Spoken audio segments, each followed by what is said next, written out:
जबाबदारी न्याय हक्काची. HK पाटिल जी, नाना पटोले जी, अशोक चौहान जी, बाला साहब थोराट जी, दिग्विजय सिंह जी, जयराम रमेश जी, जयंत पाटिल जी, सुप्रिया सूले जी, इमरान प्रतापगढ़ी जी, मानिकराव ठाकरे जी, जितेंद्र अवध जी, स्टेज पे कांग्रेस पार्टी के सीनियर नेता, भाइयों और बहनों, भारत यात्रियों, प्रेस के हमारे मित्रों, आप सबका यहां बहुत बहुत स्वागत, नमस्कार।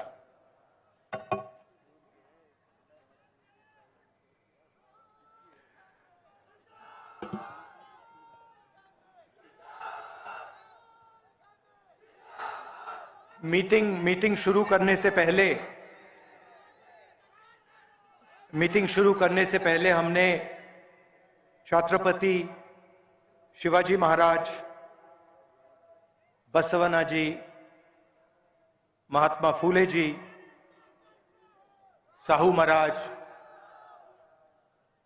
और हमारे जो महापुरुष हैं उनका फूलों से आदर किया।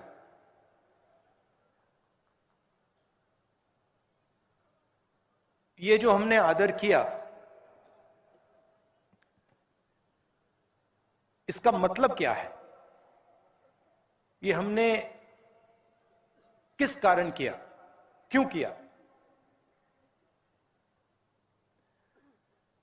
हमने इसलिए किया क्योंकि इन लोगों ने अपनी जिंदगी, पूरी की पूरी जिंदगी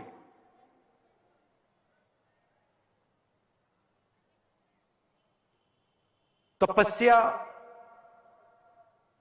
तपस्या तपस्या की। इन्होंने और कुछ काम ही नहीं किया। और जब इन्होंने तपस्या की, इनके दिल में जो थोड़ा सा अहंकार था, उस तपस्या ने उस अहंकार को मिटा दिया, खत्म कर दिया, समाप्त कर दिया। और फिर इन महापुरुषों और जनता का जो रिश्ता था,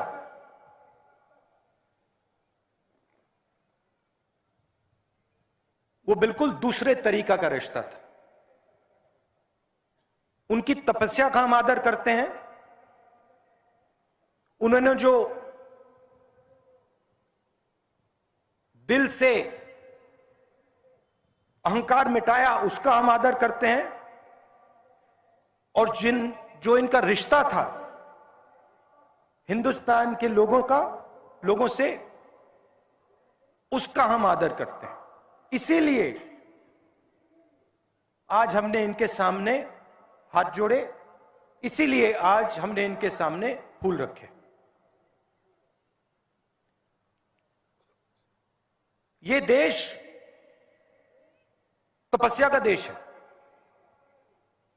अब देखिए,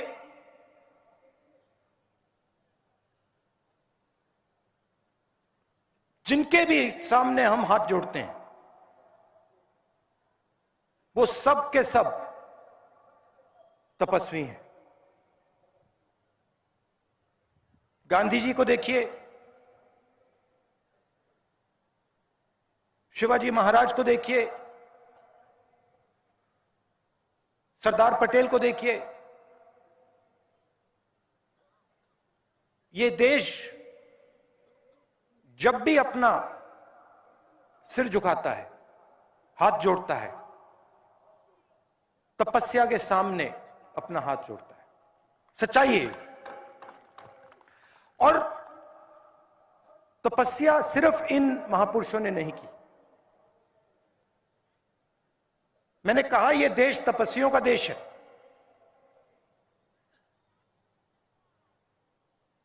इस देश के किसान भी तपस्या करते हैं, दिन भर तपस्या करते हैं। इस देश का मजदूर तपस्या करता है। इस देश का छोटा व्यापारी तपस्या करता है। मगर आज इस देश में उसको तपस्या का फल नहीं मिलता। वो मर जाए, पिस जाए, 24 घंटा काम करे, उसे तपस्या का फल नहीं मिलता। पूरा का पूरा फायदा जो किसानों को मिलना चाहिए,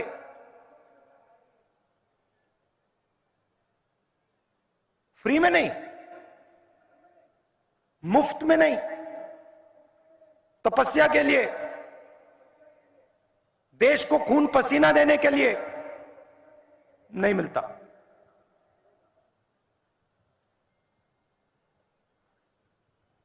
मजदूर के हाथ फट जाते हैं,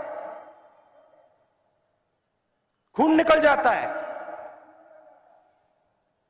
तपस्या का फल नहीं मिलता।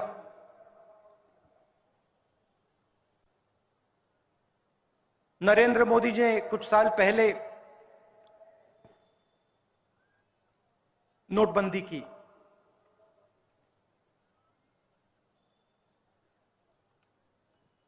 आठ बजे रात को कहा, भाइयों और बहनों,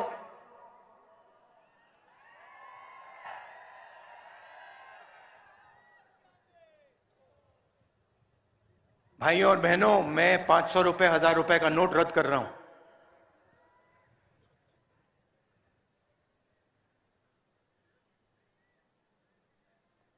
काले धन के खिलाफ मैं लड़ाई लड़ रहा हूं। और कुछ दिन बाद उन्होंने कहा, अगर काला धन नहीं मिटा तो मुझे फांसी से लटका देना। क्या इमोशन, क्या शब्द, फिर आंसू भी निकले। उनकी अलग तपस्या है,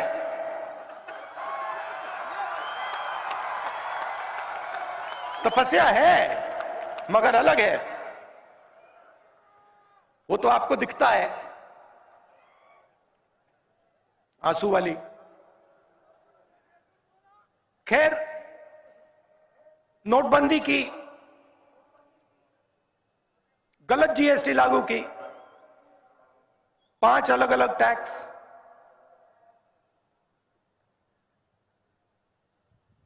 28% तक टैक्स। आजाद हिंदुस्तान में पहली बार किसानों पर टैक्स, फर्टिलाइजर पर टैक्स, उनके औजारों पर टैक्स। आपकी सड़कों पे मैं चल रहा हूं,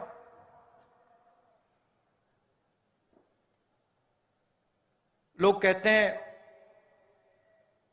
3500 किलोमीटर चल रहे हैं। कोई मतलब नहीं है।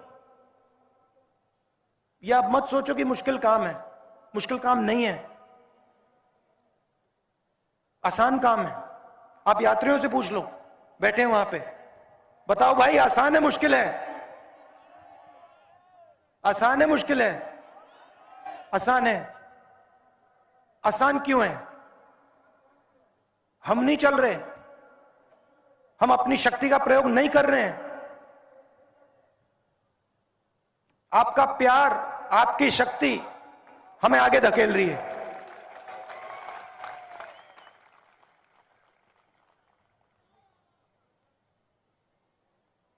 सुबह उठते हैं, आज 6 बजे से हम चल रहे हैं, 8 बज गए, थकान नहीं है। अजीब सी बात है। आप उनसे पूछो। सही बोल रहा हूं ना? बोल रहा हूं ना सही? थकान नहीं है। ये पूछते हैं मुझे, जब मिलते हैं पूछते हैं, राहुल जी ये क्या हो रहा है, हमें थकान क्यों नहीं हो रही? थकान इसलिए नहीं हो रही है क्योंकि हिंदुस्तान की शक्ति आपके पीछे है, किसानों की शक्ति आपके पीछे है, मजदूरों की शक्ति आपके पीछे है। कैसे होगी थकान? हो ही नहीं सकती। हम सड़क पे चलते हैं, आपसे मिलते हैं, 7-8 घंटे चलते हैं,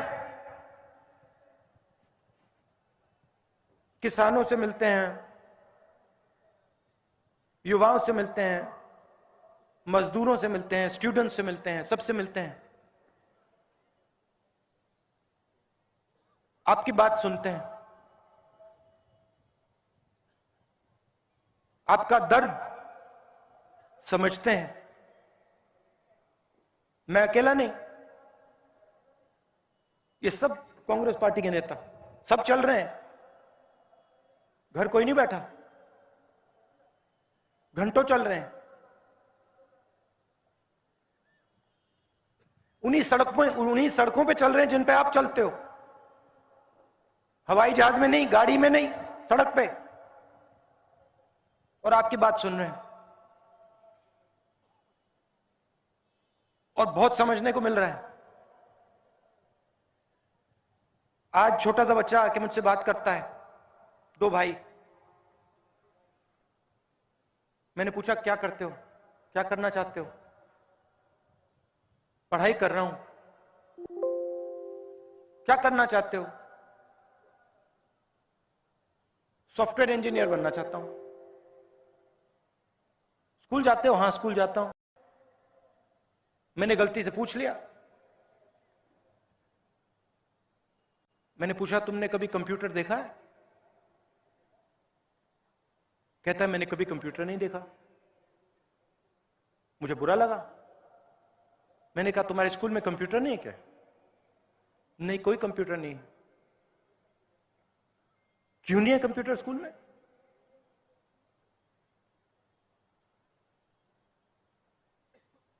क्योंकि हिंदुस्तान का पूरा धन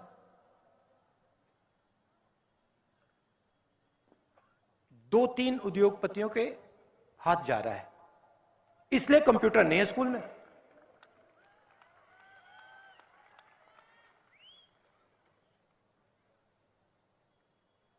और वही बात किसान के साथ एमएसपी नहीं मिलती। क्यों नहीं मिलती? कर्जा माफ नहीं होता। क्यों नहीं होता?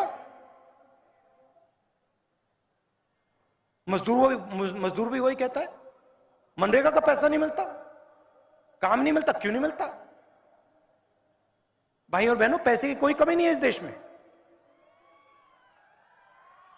पैसे की कोई कमी नहीं है।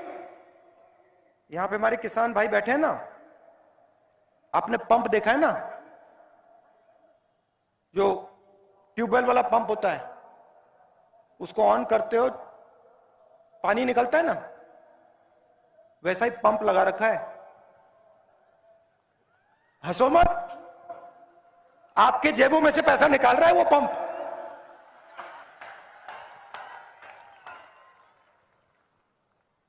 उधर बटन दबता है,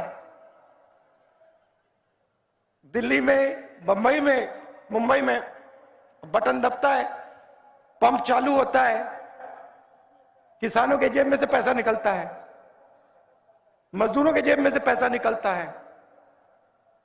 नोटबंदी की, जीएसटी लागू की, आप किसी भी छोटे व्यापारी से पूछ लो, किसी भी स्मॉल और मीडियम बिजनेस वाले से पूछ लो। आज मेरे साथ चले, मैंने पूछा भैया बात बताओ, नोटबंदी से पहले आप कितने लोगों को रोजगार देते थे? कहता है 300। मैंने कहा नोटबंदी और जीएसटी के बाद आप कितने लोगों को रोजगार देते हो? कहता है 50। मैंने कहा वो जो 250 लोग थे उनका क्या हुआ? कहता मुझे नहीं मालूम।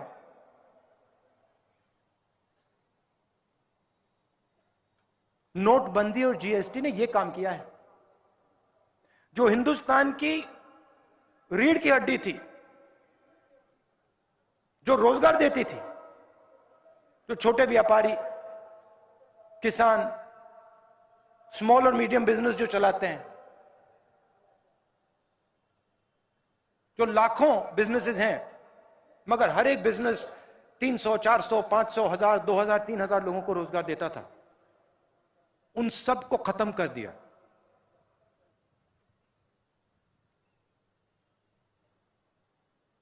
खत्म।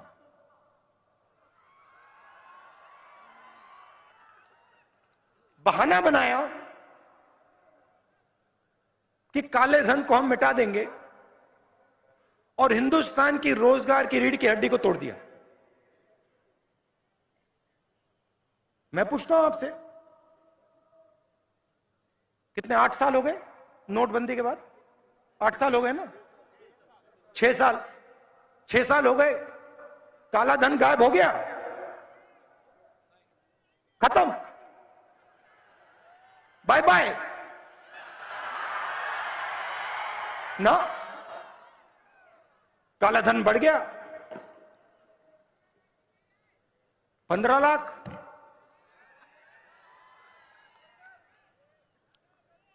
हाँ,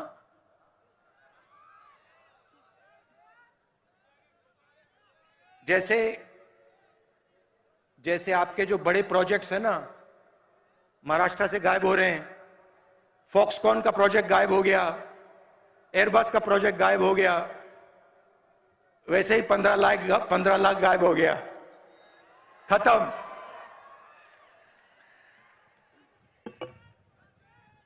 और ये जो इनकी पॉलिसीज हैं, इससे डर फैलता है। आप किसान को एमएसपी ना दो, किसान का कर्जा माफ मत करो, उसको सही रेट ना दो, उसके दिल में भय पैदा होता है। आप युवा से कहो कि देखो, तुम्हें हम रोजगार नहीं देंगे, तुम्हारे माता पिता ने तुम्हारी शिक्षा में लाखों रुपए डाले हैं, मगर तुम्हें रोजगार नहीं मिलेगा, उसके दिल में डर पैदा होता है। मजदूर से कहो मनरेगा बंद कर देंगे, उसके दिल में डर पैदा होता है। और इस डर को नरेंद्र मोदी जी और बीजेपी नफरत में बदलते हैं। ये काम करते हैं और इसके खिलाफ, डर के खिलाफ और नफरत के खिलाफ, ये हमने भारत जोड़ो यात्रा शुरू की है। कन्याकुमारी से श्रीनगर तक 3600 किलोमीटर पैदल। और आप पूछ लो, बहुत मजा आ रहा है सबको, कुछ कष्ट नहीं हो रहा, आपसे मिल रहे हैं, आपसे सीख रहे हैं, बहुत मजा आ रहा है। और इस यात्रा को कोई शक्ति नहीं रोक सकती। ये जाएगी श्रीनगर, वहां पे तिरंगा फहराएगी।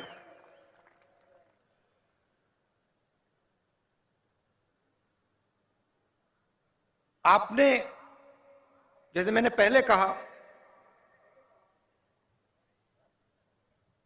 अपनी पूरी की पूरी शक्ति, पूरा प्यार आपने यात्रा को दे दिया। यात्री चल रहे हैं, मगर लाखों लोग हमारे साथ चल रहे हैं। कन्याकुमारी से लाखों लोग इस यात्रा में शामिल हुए और आप हमें शक्ति दे रहे हो, हमारी मदद कर रहे हो। इसके लिए मैं आपको दिल से धन्यवाद करना चाहता हूं।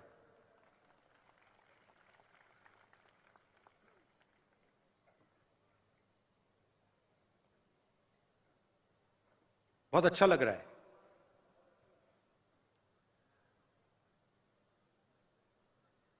बात मेरे दिमाग में आई, पता नहीं कहां से आ गई। बोलूं? शायद नहीं बोलनी चाहिए। बोलूं? थोड़ी कंट्रोवर्शियल हो जाएगी। बोल डालूं? बोल दूं? तो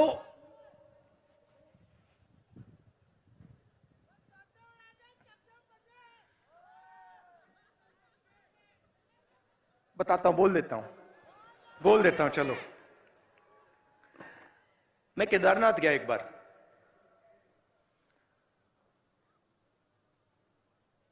वहां के हमारे चीफ मिनिस्टर थे, उन्होंने मुझे कहा कि देखो केदारनाथ जाना है। मेरे ऑफिस में आए, उन्होंने कहा केदारनाथ जाना है, तो कह रहे थे मुझे। मैंने सुना और पता नहीं मेरे मुंह से बात निकल आई, एकदम बात निकली। उन्होंने मुझे कहा कि देखो आप हेलीकॉप्टर से केदारनाथ जा सकते हो। जैसे ही उन्होंने ये बोला, मैंने कहा मैं हेलीकॉप्टर से केदारनाथ नहीं जाऊंगा। मैं अगर केदारनाथ जाऊंगा तो मैं पैदल जाऊंगा, क्योंकि मैंने सोचा कि अगर मैं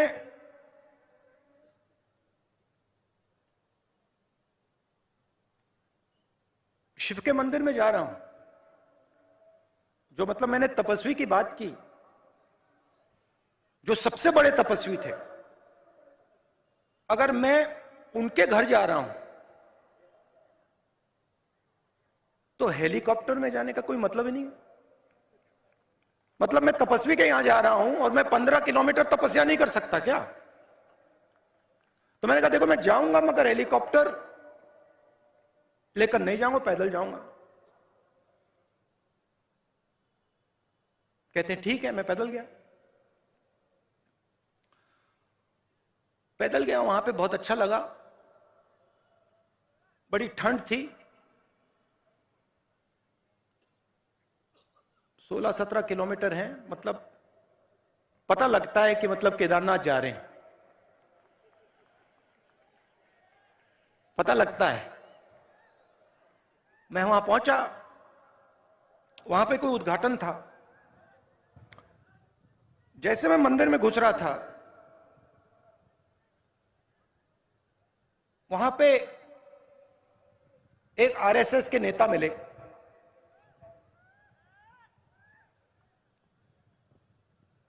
मैंने नमस्ते की।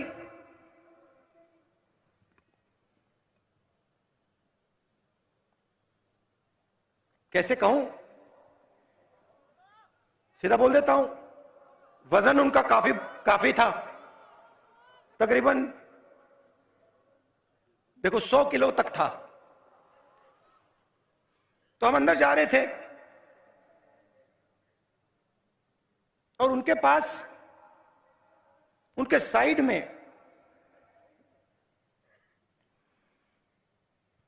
एक नौकर था और नौकर के सिर पर इतनी बड़ी टोकरी थी, उसमें फल लगे थे, फल थे। मैंने देखा, मैंने कहा सर ये क्या है?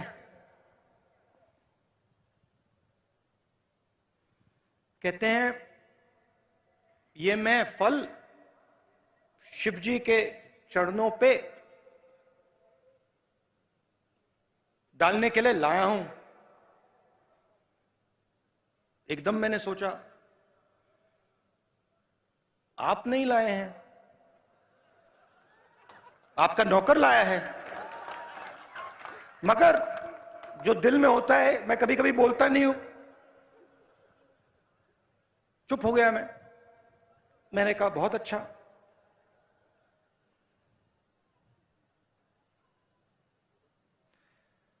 मुझे देखते हैं, कहते हैं आप कब आए? मैंने कहा मैं तो कल रात को आया था। आप कैसे आए? मैं तो चल के आया। 100 किलो का वजन था, तो मैंने बदतमीजी नहीं करनी थी, तो मैंने सवाल नहीं पूछा, मैं चुप हो गया। मगर उन्होंने कहा मैं तो हेलीकॉप्टर से आया। मैंने सोचा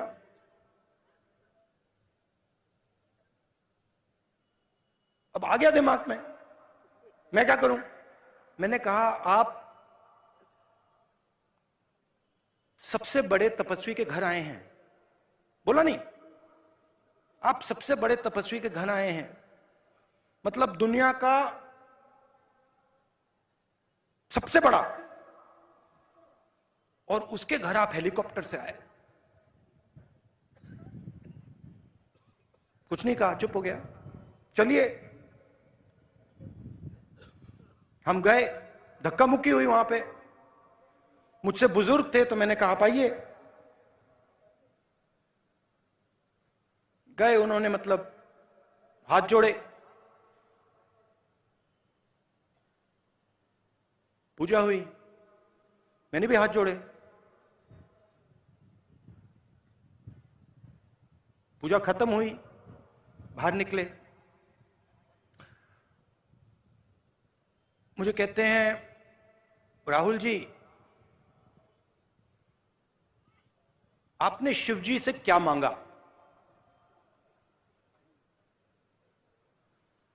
मैं चुप हो गया।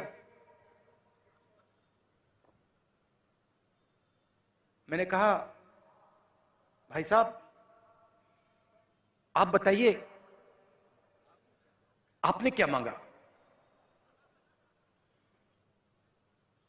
मैंने सोचा पहले उनसे पूछ लेता हूं। मुझे कहते हैं राहुल मैंने सेहत मांगी। सेहत मांगी। 100 किलो का वजन,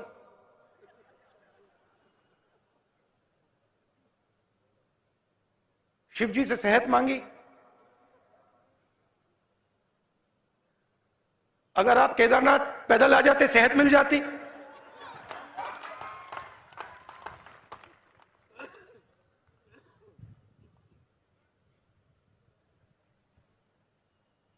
मैंने उसको बताया नहीं।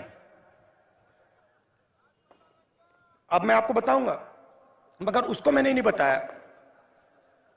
उसको यह बात शायद समझ ना आती। उनका दूसरा तरीका है, हमारा दूसरा तरीका है। मैंने शिव जी से कुछ नहीं मांगा, कुछ नहीं मांगा। मैं गया, मैंने हाथ जोड़ा और मैंने शिव जी से कहा, शिव जी का धन्यवाद किया कि आपने मुझे रास्ता दिखाया है। यह फर्क है आरएसएस में और कांग्रेस पार्टी में। यह फर्क है गांधी जी में और सावरकर जी में। हम कहते नहीं हैं, हम कर देते हैं।